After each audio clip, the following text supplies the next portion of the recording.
Hello friends, मैं Rachna Amarnath happy literature channel में आपका स्वागत करती हूँ। So friends, in this video I am going to discuss a novel written by Salman Rushdie, Midnight's Children. So here are the list of the things which we going to discuss in this video.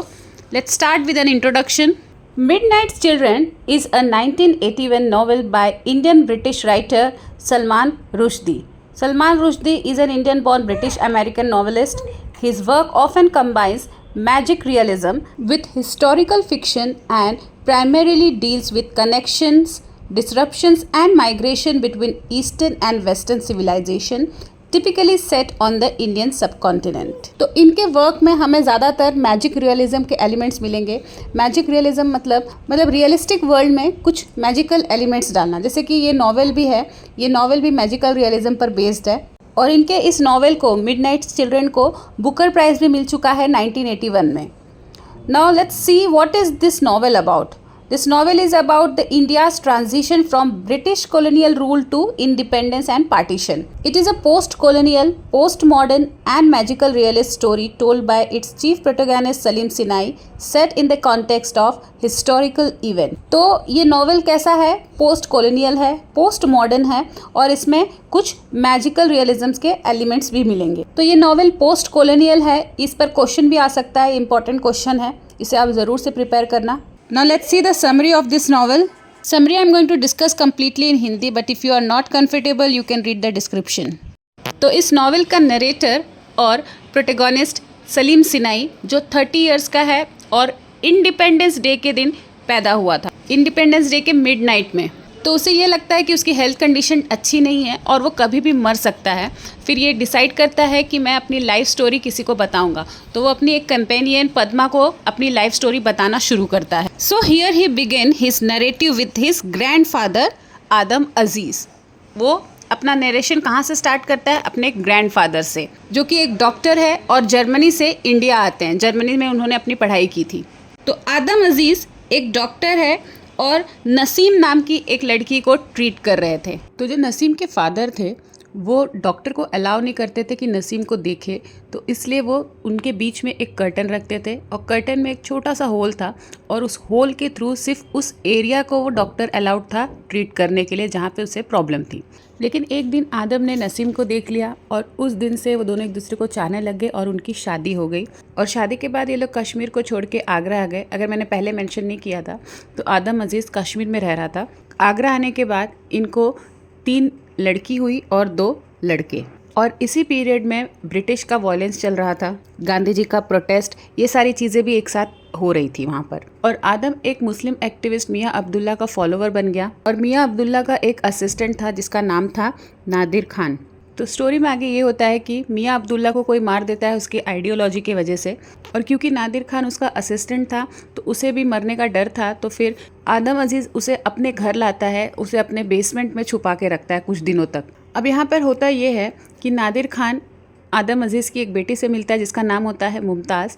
अब ये दोनों जब मिलने लगते हैं फिर इन दोनों के बीच में लव होता है और ये लोग शादी भी कर लेते हैं। और 2 साल बाद नादिर खान मुमताज़ को छोड़ के चला जाता है। मुमताज़ अभी भी वर्जिन रहती है। फिर मुमताज़ की शादी किसी और के साथ होती है जिसका नाम होता है अहमद सिनाई। और अब यहाँ पे मुमताज़ का नाम बदल जाता है, उसका नाम बदल के अमीना रखा जाता है। अब ये दोनों दिल्ली चले जाते हैं और वहाँ पे सेटल हो जाते हैं। तो दिल्ली में अहमद का ऑलरेडी एक फैक्ट्री था जो कि बहुत अच्छा चल रहा था, लेकिन अनफॉर्चुनेटली एक टेररिस्ट ग्रुप आकर उस फैक्ट्री को जला देता है।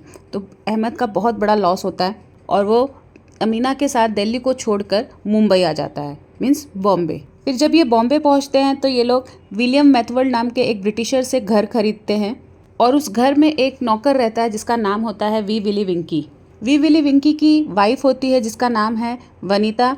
तो वनीता और अमीना दोनों एक साथ ही प्रेग्नेंट रहते हैं, लेकिन वनीता अपने हस्बैंड से प्रेग्नेंट नहीं थी, वो विलियम मैथवर्ड से प्रेग्नेंट थी। तो अब नॉवेल की स्टोरी और आगे बढ़ती है और पहुंचती है मिडनाइट ऑफ द 15 अगस्त 1947।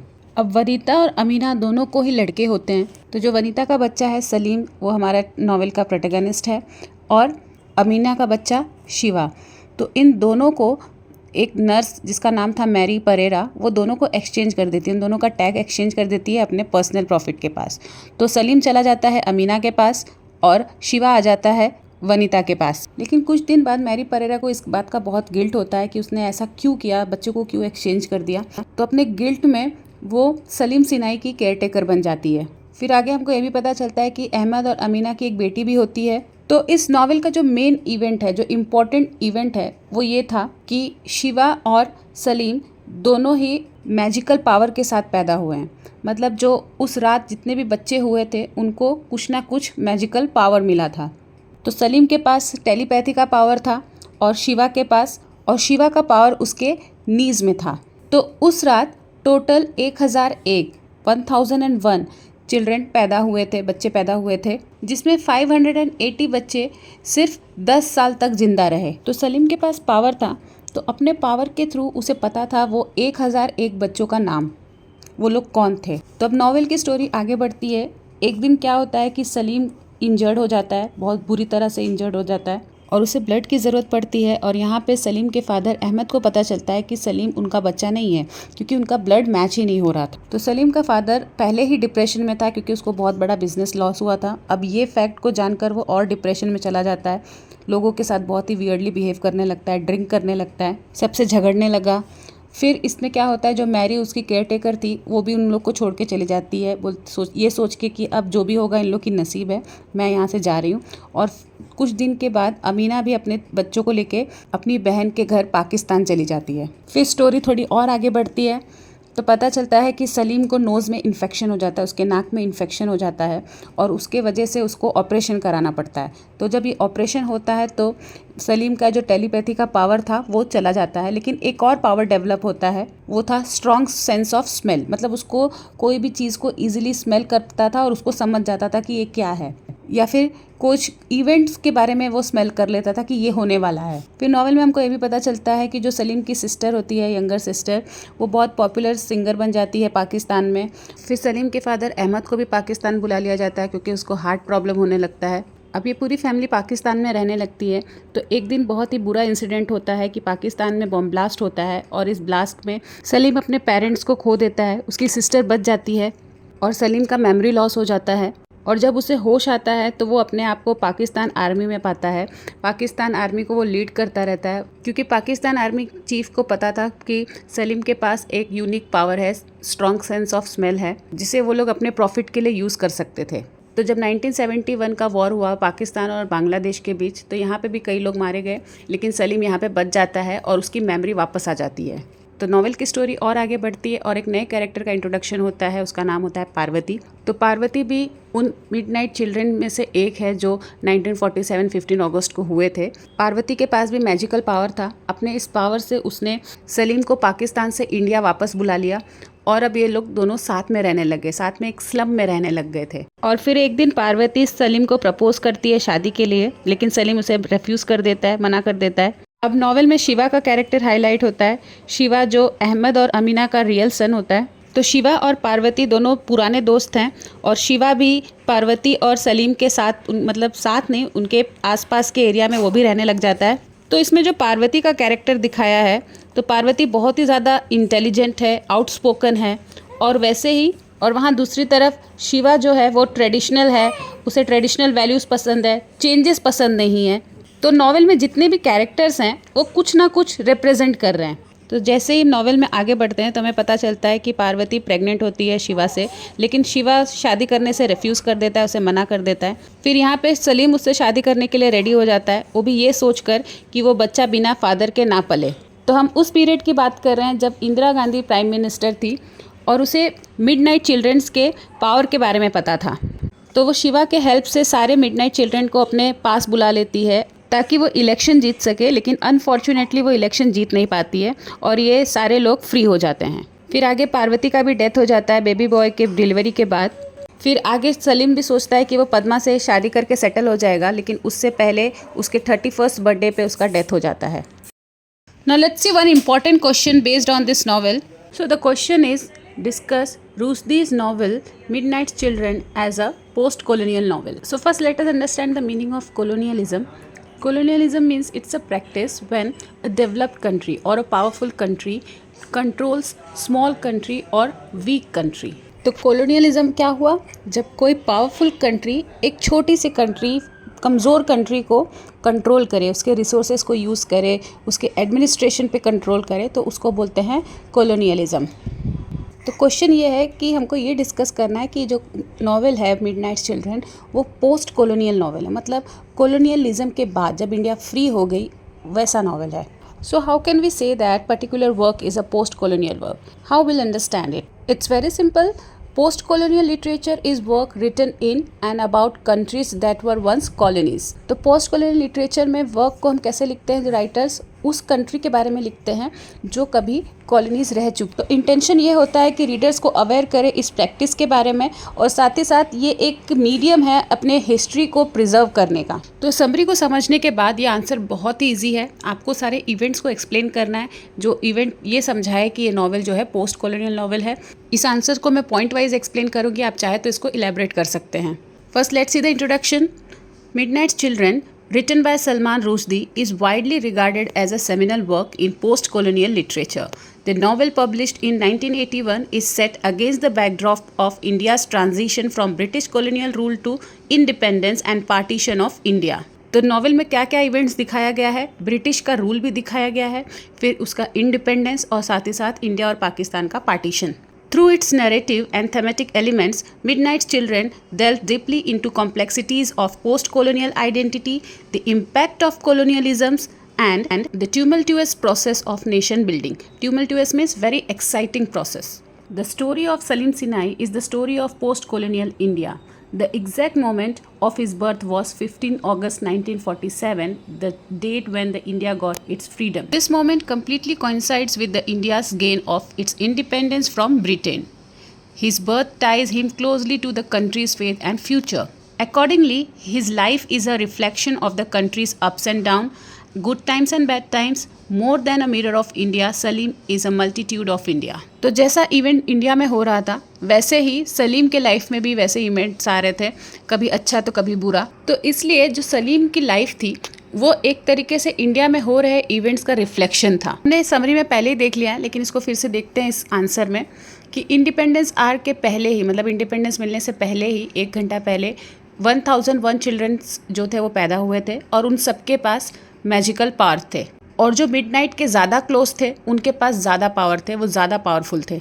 और इस 1001 में सिर्फ 581 जो थे वो बचे थे, बाकी सब मर चुके थे। तो सलीम को क्या मैजिकल पावर मिला था? टेलीपैथी का। He was able to enter other people's mind and get to know their most intimate thoughts, emotions and desires. So his gift of telepathy allows him not only to immerse himself into the minds of other Midnight's children, but also into India itself.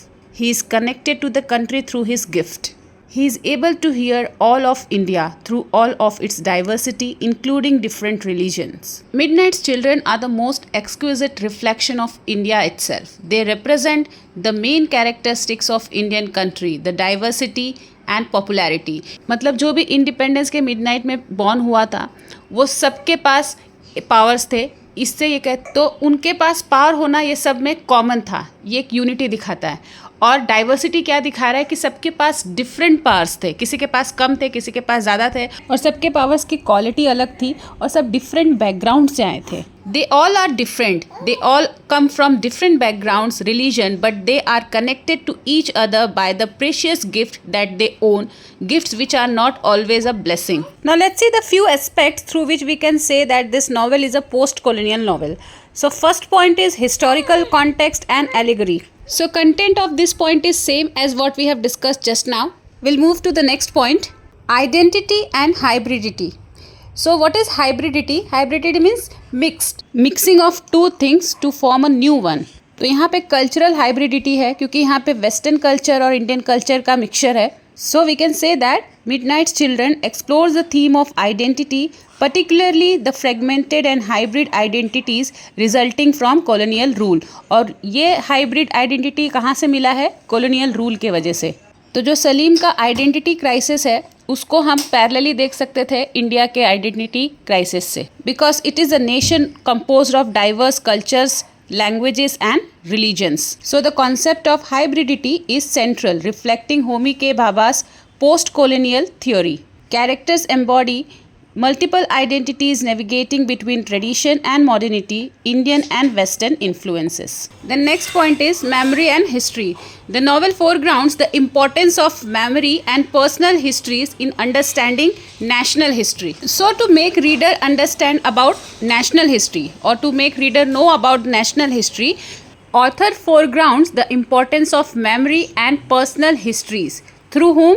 Through our protagonist Salim. Salim's recollections, though unreliable, offer a subjective perspective on historical events, suggesting that history is not a single objective truth but mosaic of individual experiences and interpretation. Mosaic means the combination. This focus on memory highlighting the role of storytelling in preserving and shaping cultural identity in a post-colonial context. तो जैसे पहले भी मैंने discuss किया, तो ये जो story telling है और ये जो हिस्टोरिकल कॉन्टेक्स्ट इसमें यूज़ किया गया है वो इसलिए ताकि हम हिस्ट्री को प्रिजर्व कर सके. राइटर अपना हिस्ट्री को प्रिजर्व करने की कोशिश की है इस नॉवल में. Then next point is language and narrative style. So Rushdie's use of English infused with Indian vernacular and idioms challenges the dominance of colonizers' language and asserts a unique post-colonial voice. तो इस novel का जो language है, जो narrative style है, उसके through भी हम कह सकते हैं कि ये नॉवल पोस्ट कॉलोनियल है, क्योंकि यहाँ पे लैंग्वेज के साथ एक्सपेरिमेंट हुआ है. इंग्लिश जो फॉरेन लैंग्वेज है, जो ब्रिटिशर का लैंग्वेज है, उसमें इंडियन वर्जन लाकर एक नए तरीके से इंग्लिश को प्रेजेंट किया गया है. और फिर जो नरेटिव स्टाइल है, नॉन लीनियर नरेटिव स्टाइल, मतलब जो क्रोनोलॉजिकल ऑर्डर में नहीं है, सीक्वेंस में नहीं है, कभी फ्लैशबैक फिर कभी प्रेजेंट के बारे में बताना. तो इस तरीके का जो नरेटिव स्ट्रक्चर है वो ट्रेडिशनल वेस्टर्न नरेटिव फॉर्म से अलग है या फिर कम्प्लीटली इंडियन स्टाइल से भी अलग है. तो ये सारे फीचर्स से हम ये बोल सकते हैं कि ये पोस्ट कॉलोनियल नॉवल है, क्योंकि जब इंडिया फ्री हुई, डीकॉलोनाइज्ड हुई, तो ये सारी चीज़ों का एक्सपीरियंस से ही ऑथर इस तरीके के स्टाइल को इम्प्लीमेंट कर पाया. तो फ्रेंड्स, इस वीडियो में बस इतना ही. आप ये कंक्लूजन देख लीजिए. अगर आपको ये वीडियो अच्छा लगा है तो प्लीज़ इसे लाइक कर दीजिए, चैनल को सब्सक्राइब कर लीजिए. इस टॉपिक से रिलेटेड और 2 क्वेश्चन हैं जो इंपॉर्टेंट मुझे लग रहे हैं, वो है सलीम का कैरेक्टरिस्टिक बताना या फिर नैरेटिव स्टाइल को एक्सप्लेन करना. तो ये दोनों ही टॉपिक को मैं दूसरे वीडियो में कवर करने की कोशिश करूँगी. तो मिलते हैं मेरे नेक्स्ट वीडियो में. तब तक के लिए आप अपना ख्याल रखिए. बाय.